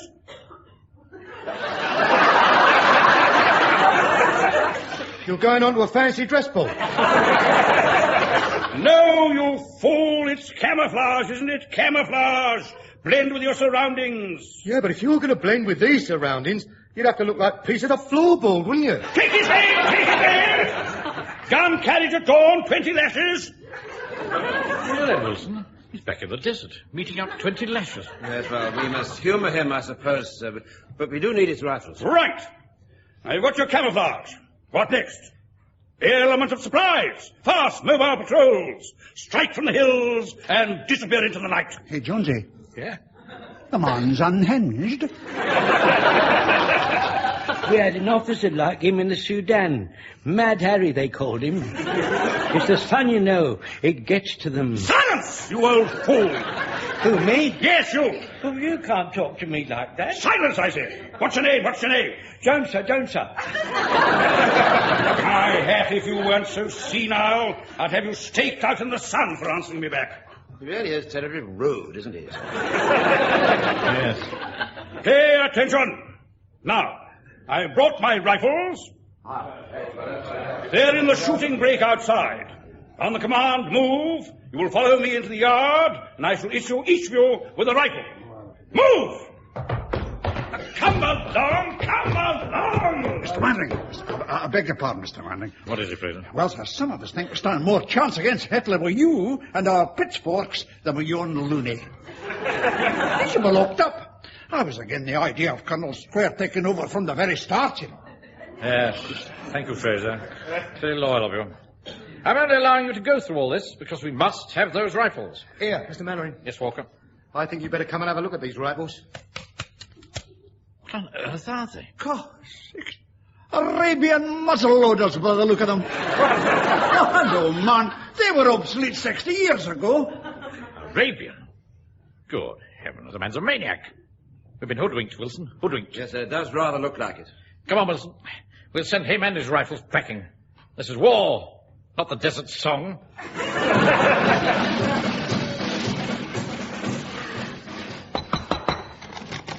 Mr. Mannering?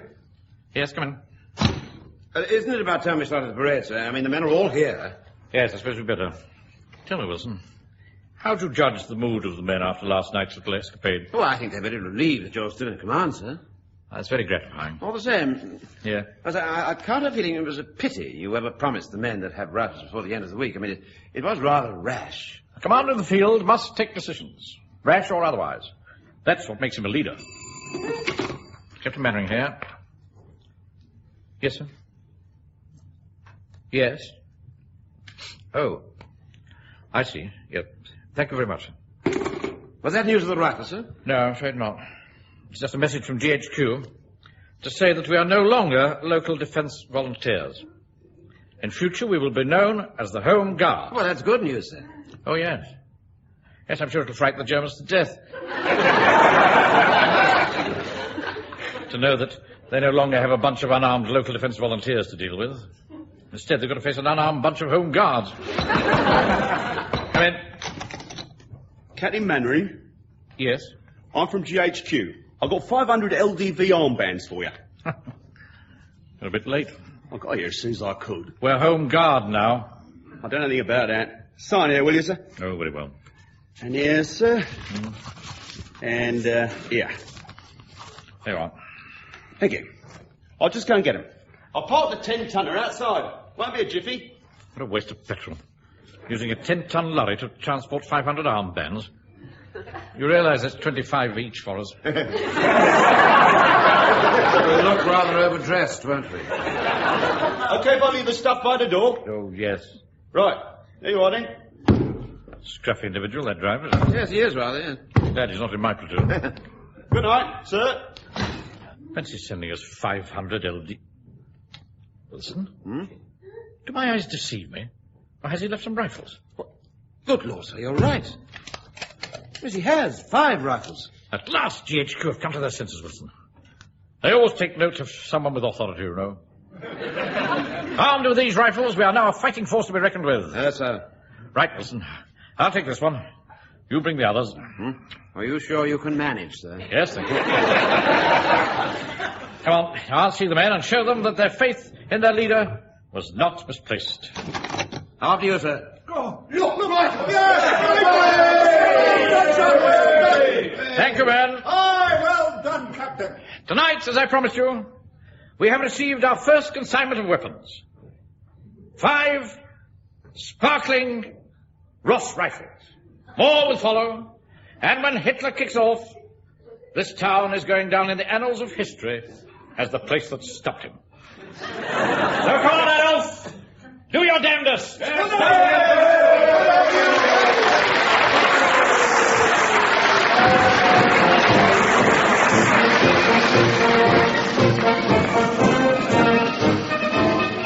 In that episode of Dad's Army, from the original television series by Jimmy Perry and David Croft, you heard Arthur Lowe as Captain Mannering, John Le Mesurier, Sergeant Wilson, Clive Dunn, Corporal Jones, John Lorry, Private Fraser, James Beck, Private Walker, Geoffrey Lumsden, Colonel Square, and David Sinclair as the driver.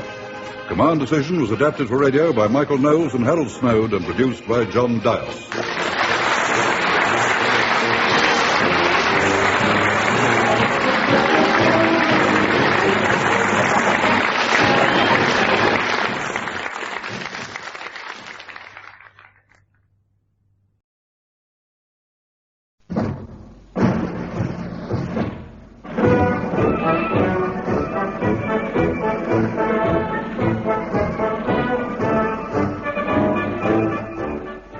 Arthur Lowe, John Le Mesurier, and Clive Dunn in Dad's Army.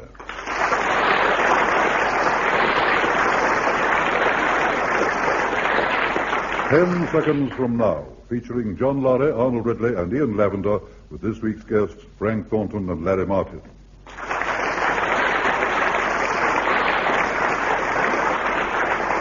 Here is the news, and this is John Snagg reading it. With most of the free world now at war, people everywhere, whatever language they speak, are equal in their determination to resist the fanatical efforts of Adolf Hitler to bring their countries under the Nazi heel. At Warmington-on-Sea, in the headquarters of the local Home Guard unit, Corporal Jones is addressing the platoon. Right now, pay attention. Now, Mr. Manning and Mr. Wilson will not be with us tonight, as they have a lot of work to do at the bank. So I shall be taking this evening's lectures which deals with tactics. Oh, good. This might be very useful later tonight. I've got a date with that new barmaid at the Goat and Compasses. Hey, Joe, is that the young, sonsy, ginger-headed lassie? Yeah, that's the one. Hey, man, fine-looking woman. Just the sort I'd have taken a fancy to myself a few years back. I expect she's got big, strong thighs. I'll let you know in the morning. Just be quiet, both of you. I'm talking about military tactics. Now, look at this diagram I have drawn on the board. Now, these squares represent... Come on, hurry up. Private Pike, you're late. Yeah, get a move on, Pike. The old Jones here is telling us about tactics. Oh, that's what they have at racecourses, isn't it? That's tic-tacs, fool. Private Pike, why aren't you in uniform? Well, I'm not stopping, see. I've got to go back to the bank and help to get ready for the auditors. I've only come down because I've got a message for you from Mr. Mannering. Why did Captain Mannering send you down? He could have just telephoned us. Private Godfrey, I won't tell you again. Stop talking. It's the first time I've said anything. That's beside the point. I still shan't tell you again. Anyway, Pike, what's the message? Well, he's expecting a very important phone call from the BBC. What on earth do you want the Bexhill Bread Company for? No, Mr. Jones, the proper BBC, you know, the wireless people. What's it all about then, son? Well, I'm not supposed to know, actually, but I heard Mr. Mannering and Uncle Arthur talking about it. If I tell you, do you promise to keep it to yourself? Cross your hearts and hope to die. Get on with it. Go on. I don't mind crossing my heart, but at my age, hoping to die seems to be rather a tempting providence. Well, that means you're only half doing it, Mr. Godfrey. Well, that's all right. You can only half listen. Come on, get on with it, Pikey. Oh, all right. Now, you know Ed Murrow's programme where he talks to people in other countries? Yeah. Well, they're going to do a special one called To Absent Friends, where Allied soldiers all around the British Empire, and even as far as America, they send greetings to each other. It's going to be on September the 3rd, to coincide with the 3rd anniversary of the war being declared on Herr Hitler. Oh, this is all very interesting, son, but what's it got to do with Captain Mannering, and why is the BBC going to telephone us? Well, it's to tie up the arrangements, you see. What arrangement? We're going to be part of the broadcast. When they say greetings from a home guard unit somewhere on the south coast of England, that'll be us. Oh, fancy that. Anyway, you won't tell anybody, will you, because it's secret. And don't forget, Mr. Jones, when the BBC ring, take down the details, or at least take a message. All right, Parky, yes, we'll do that. Well, I better be off now. Cheerio. Cheerio, yes. Well, the BBC, eh? There were no holding Mannering after this. Well, now, don't worry about that, Private Pacer. Let's get back to my lecture. Now, where was I? Who is it? It's only me, sir. Ah, come in, Wilson. Have a seat. Oh, thank you, sir. Well, go on then. Sit down. What? Well, whereabouts? I mean, there's only one chair in here, and you've got that. Ah, yes, of course. The BBC engineer chap is using my other chair in the hall. Ah. Well, you'll just have to stand. Yes, well, perhaps I could just sort of squat on the corner of your desk. No. No, I'm afraid not, Wilson, no. That sort of thing's very bad for discipline. I tell you what, lean on the filing cabinet. Oh. Well, thank you very much, sir. Thank you. Now, how are things going in there? Oh, yes, of course, yes. That's what I came to tell you. Bert says he's just got a couple of adjustments to make, and then they'll be ready to rehearse. Bert? Who's Bert? Well, he's the BBC engineer. An awfully nice chap. He gave me a woodbine.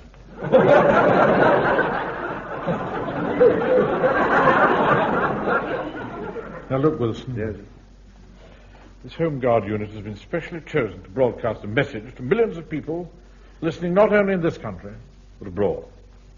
Now, that puts us in a rather privileged position. Well, what about it? Well, it's just that I think it would be better if we didn't hobnob with the technicians, that's all. Oh, really, sir? Oh, you can scoff, Wilson. Take it from me. Always wise to try and keep one's end up. Yes, well, be that as it may, but he seems a very pleasant sort of chap. He's been telling me about how he met the king just before the war. Met the king? Yes, the king. Yes, that's right. He was the engineer on one of the Christmas Day broadcasts. Apparently, at one point there was a bit of a delay, and Bert and the king had a long chat about gardening. Really? Yes, and also about stamp collecting. You see, Bert's father and the king's father were both very keen on philately. Were they really? Yes, they were. Come in. Excuse me, Mr. Mannering. What is it, Pike? They're ready for the rehearsal. Oh, all right. Tell Bert we're just coming. Yeah, all right. And by the way, sir, have you any idea what we're actually going to be saying during this broadcast? I mean, have you seen the script? No, not yet. I've no doubt the BBC have it all in hand. Well, let's go in. Mustn't keep the technicians waiting. No. After you, sir. You are Mr. Mannering, Uncle Arthur. These are your copies of the script. I've dished the rest out. Well done, Pike. Excuse me, sir. Ah, Bert. What can I do for you? Could I ask you and your men to gather round the stand microphone, and then I'll explain to them what's going to happen. Yes, of course. Now, pay attention, man. Gather round the mic. The engineer here, Bert, wants to say a few words. Right, gentlemen. I'm the engineer looking after the technical side of this particular insert into this special program. And I sit in front of the OBA-8. That's the technical gubbins over there. And the producer, who's in the studio in London, talks to me through headphones. However, during the rehearsals, and until we actually go on the air, the producer will talk to you direct, and you'll be able to hear him through that loudspeaker behind you. Is that clear? Yes, perfectly clear. Good. Well, I'll just put my headphones on, then I'll switch us through to London. Jolly good. You know, Wilson, I think this is going to be quite an interesting experience. Oh, yes, I quite agree, sir. I think London's coming through now. Hello, Warmington. 1, 2, 3, 4. That's not right, Mr. Mannering. Our phone number's Warmington 333. No. It's not a telephone number, Jones. I think they're just testing. Oh, I see. Good afternoon, everyone. Now, my name is Willoughby Triton-Maxwell. Blimey, if he took that to a chemist, they'd make it up for him.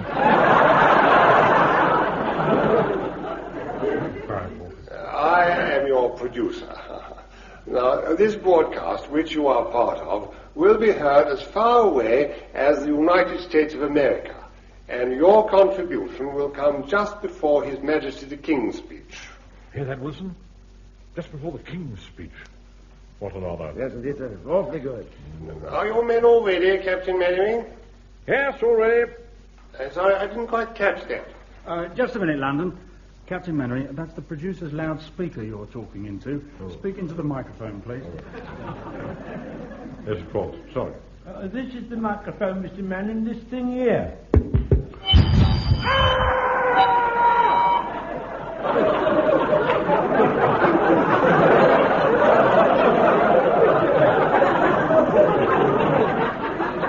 I wonder what's the matter with the engineer.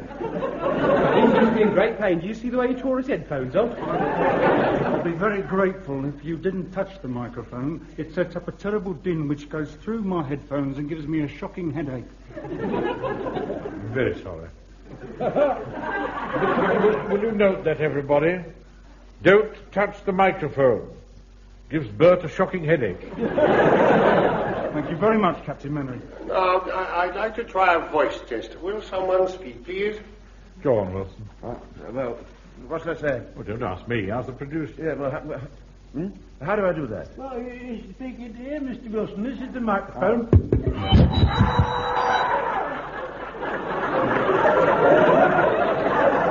I'm there, Captain Mannering.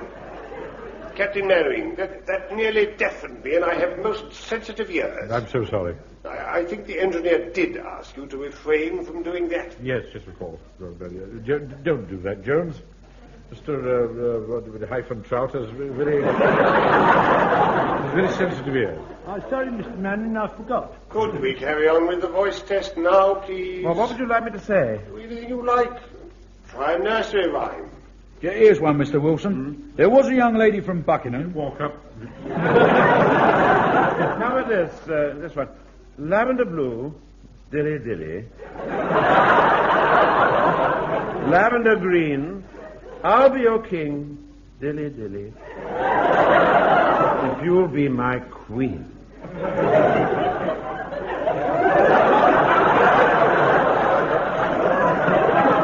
I say. That was awfully good. You really think so? Thank you so much. You really have an excellent microphone voice. Oh. Have you ever done any of this sort of thing before? Well, at school I once played the White Rabbit in Alice in Wonderland. Really? So did I. What school were you at? Well, as a matter of fact, I went to... Look, could we please get on? Excuse me, Captain Manning. I don't speak into page 7. Do you think I could possibly... Certainly not. One more voice test, please. Permission to speak, sir? I should like to volunteer to be one more voice test, sir. Yes, all right, Jones. Thank you, sir.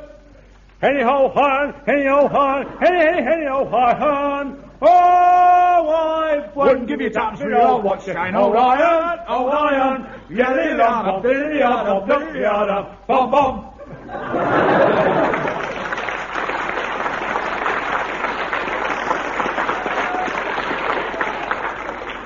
Rubbish. Let me have a go. Poem by Robbie Burns. Te moose. We sleeky current timorous beastie. Oh, what a panics and night. The neatness start away so hasty with Becker and Brattle. I would believe the running chase thee with murder and pottle. There, sir. Was that nice and clear? Yes, it was most stimulating. Well, right, let's start on the script, please, and I want you all to read the lines in perfectly normal, natural voices. Now, stand by, I'll give you a green. I beg your pardon? I said I'll give you a green. A green what? The green cue light on the stand that should be in front of you. It flashes when we want you to start. Oh, I see. What do you do if you want us to stop? Well, I just tell you to stop. Well, in that case, why can't you just tell us to start? I never thought of that. Anyway, that's what we always do. So, right, now stand by again, please. Here we go. Hello, soldiers of the Empire. I am a Home Guard commander in charge of a platoon somewhere on the south coast of England. And I'm the sergeant. I'm second in command. And I am the lance corporal. I'm third in command. Just a minute. Could the officer speak a little more clearly, please? What's the matter? Can't you understand what I'm saying? Well, the fact is, you don't sound very much like an officer. And try to make your voice a little more officerish. Really? RHQ is perched on top of a windswept cliff, looking out across the angry sea. Just a minute, please. I'd like to speak to the OB engineer. Bert, are you there? Excuse me, Captain Mannering. Bert here, sir. What is it? I shall want the sound effects in at this point. I'm afraid that's going to be a bit difficult, sir. How do you mean? Well, I had a phone call from the effects chaps about half an hour ago. Apparently their van's broken down, so I shouldn't think they're going to make it. This is absurd. I must have wind and water. Wait a minute. Captain Mannering? Yes. What is it, Mr. Trouville, Waxwall? What is it? Do you think your men could simulate the sound of the sea and the wind? Oh, well, I mean, Mr. Speak, sir. I should like to volunteer to stimulate the surging surf, sound of the salty sea. Mr. Mannering, could I do the seagulls? Shall I make wind, sir?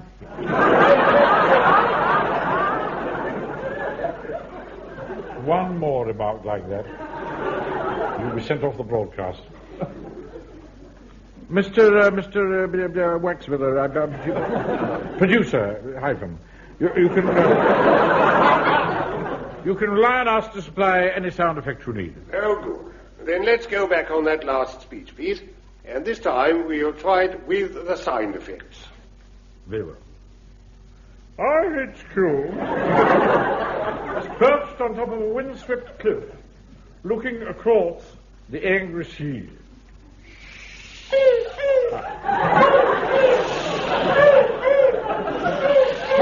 Spike! Sir? Could you do the seagulls a little lower? Get off the floor, you stupid boy. Talking about your voice. Oh, dear Mr. Mannering. I really think I shall have to pop outside. Stay where you are, Godfrey. You people at home are able to sit down and eat your lunch in safety. For we are going off here to able to broadcast. Just a minute, Stop the sea. Blimey, his name's Jones, not Canute. What's the matter, sir? I can't possibly read this script with all that going on. So think. Perhaps Jones could do it a bit further away, sir. Make it a bit more distant. Shall I be the tide that's gone out? Look, perhaps we'd better rehearse without the sound effects for the time being. Carry on, Captain Mannering. I decide it's time for us to go out on patrol. I speak to my sergeant. Sergeant, it's time for us to go out on patrol. Oh, blimey, sir. So it is. And it ain't half cold and all. Corporal, it's time for us to go out on patrol. Men, it's time for us to go out on patrol. The men now realize it is time for them to go out on patrol. Just a minute. Who wrote this rubbish? Did you say something, Captain Mannering? Yes, I said, who wrote this rubbish? I did, Captain Mannering. Be careful, sir. You remember he can hear every word you say. Come on, lads. We're going out on patrol. And in less time than it takes to tell, the men are marching along cliff top in the teeth of biting wind. Suddenly one of them points and speaks. What's that, Corp? What's What? Oh, look, there's a object floating in the water. There is an all. Och, aye, the man's wrecked the new och, aye.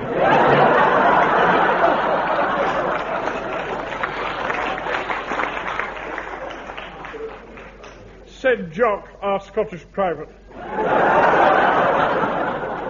All eyes appeared out to sea. What can it be? What can it be, Sarge? Call, blimey, stone the crows. It looks suspicious and all. Look, I don't want to be awkward or difficult, but it really doesn't sound awfully good English to me. It's not supposed to be good English. It's supposed to be Cockney. Yeah, but I don't speak with a Cockney accent. Oh, I naturally assumed that being a sergeant you would. Well, I don't. Oh, dear. Look, I know what. How would it be if the sergeant played the part of the officer and the officer played the part of the sergeant? I think that might sound more natural. Young man, I am the officer and he is the sergeant, and it's staying that way. Mr. Mannering, I've just been thinking. I haven't got anything to say. Is it because I speak common like you? You just carry on being a seagull, Pike. And try to make your voice more seagully. Can we take it from the corporal's speech, please? Yes, all right. Right. Now, what can it be? What can it be, Sarge? Call, blimey, stone the crows. It looks suspicious and all. I've got an idea, sir. If you keep me covered, I'll shin down the cliff, dodge between those boulders, crawl under the barbed wire, and out along the jetty where I can get a closer deco. Then I'll quickly nip back here and give you the griff.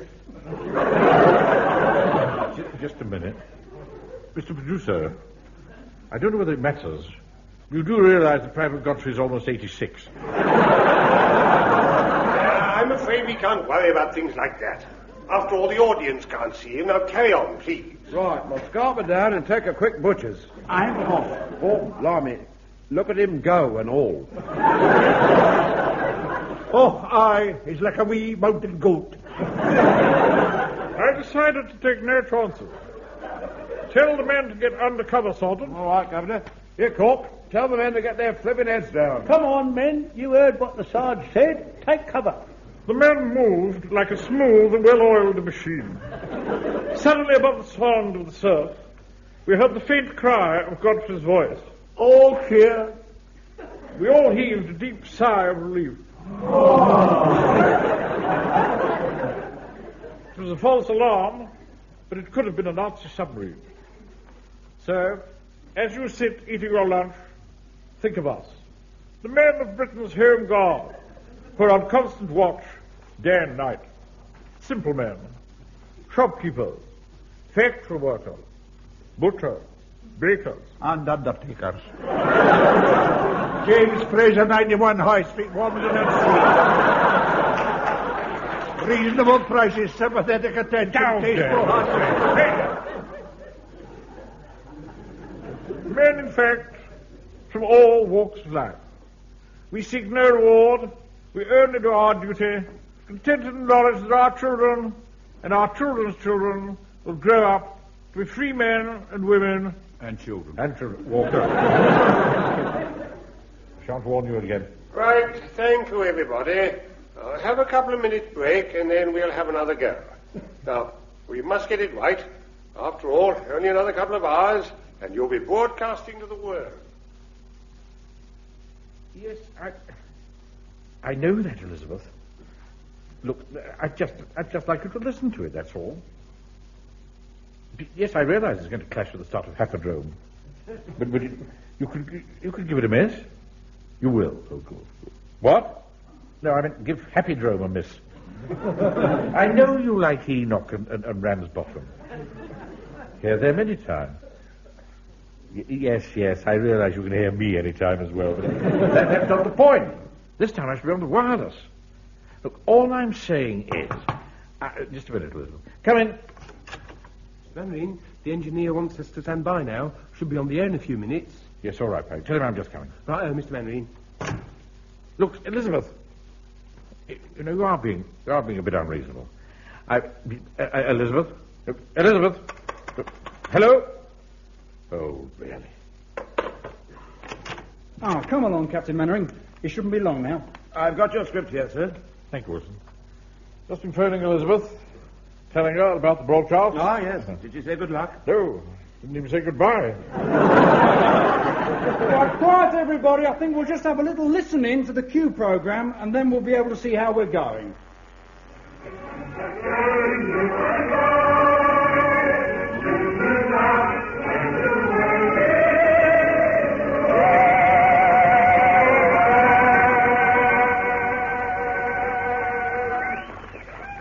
That is singing by Londoners sheltering in the Aldwych tube station. Deep below ground, on the platforms, on the rails, on the hard escalator stairs, out of reach of Nazi bombers over London in their nightly raids. But as you can hear, they're certainly not downhearted. Are we downhearted? Listen to that, Wilson. Makes you realize that Hitler will have to pull a lot more stops out before he can break the indomitable British spirit. Yes, indeed, sir. Now, according to my running order, Hong Kong is next, and then they come over to us. And I reckon that could be in about 3 minutes, so relax for a moment, but of course don't go away. Miss Mannering, do you think if I asked the engineer he'd let me listen to Happy Drone while we're waiting? It must have just started on the other programme. Of course he wouldn't, you stupid boy. Anyway, my wife will be listening, so she'll be able to tell you what happened. It's a good programme, that Happy Drone. Yeah, it's my favourite. That Enoch's ever so funny, Mr. Mannering. Really? He makes you laugh, doesn't he, Uncle Arthur? What? Oh, yeah, yes, he does sometimes, yes. The girl in the sweet shop thinks I'm just like him. What, like Eustace? His name's Enoch, not Eustace. Hey, have you heard my impersonation of him? No, I can't say I have. No. Well, listen then. Let me tell you.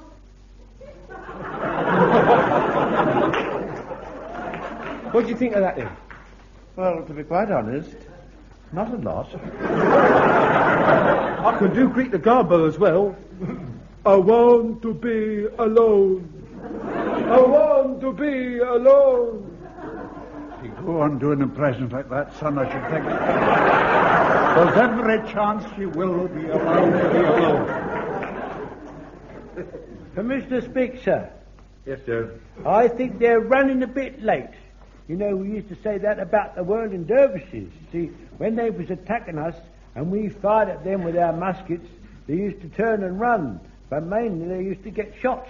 And we used to say they were running a bit late. Yeah.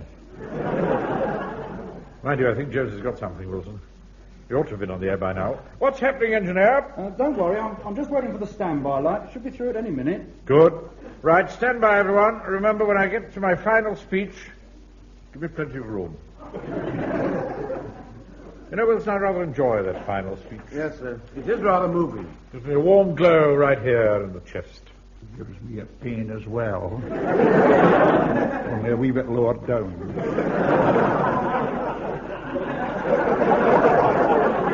Just think, Mr. Mannering, you'll be the last one to speak before the King.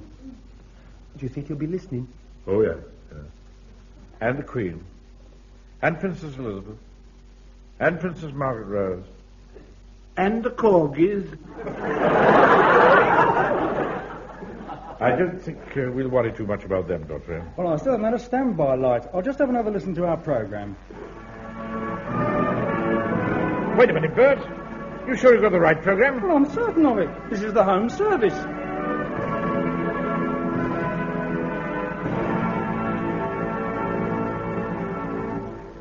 This is London. His Majesty King George VI. What about us? What's going on? Hello, Warmington. I'm awfully sorry, chaps. Hong Kong overran. We had to cut you out. Well, after all, I mean, we couldn't keep His Majesty waiting, could we? Benny, what a confounded cheek. I must say the King always sounds so friendly, doesn't he? My sister Sissy thinks the world of him. Yes. All right, Godfrey. At this precise moment, we're not questioning your sister's loyalty to the monarch. The point is, why is he speaking and not me? Because he is the king. You only think you are.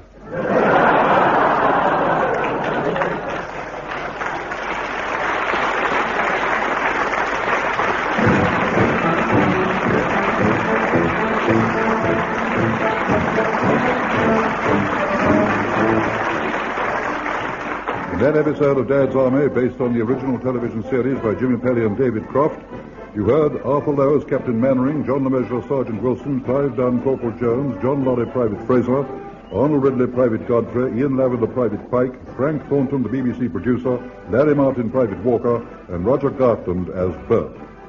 10 Seconds from Now was adapted for radio by Harold Snowd and Michael Knowles and produced by John Dias.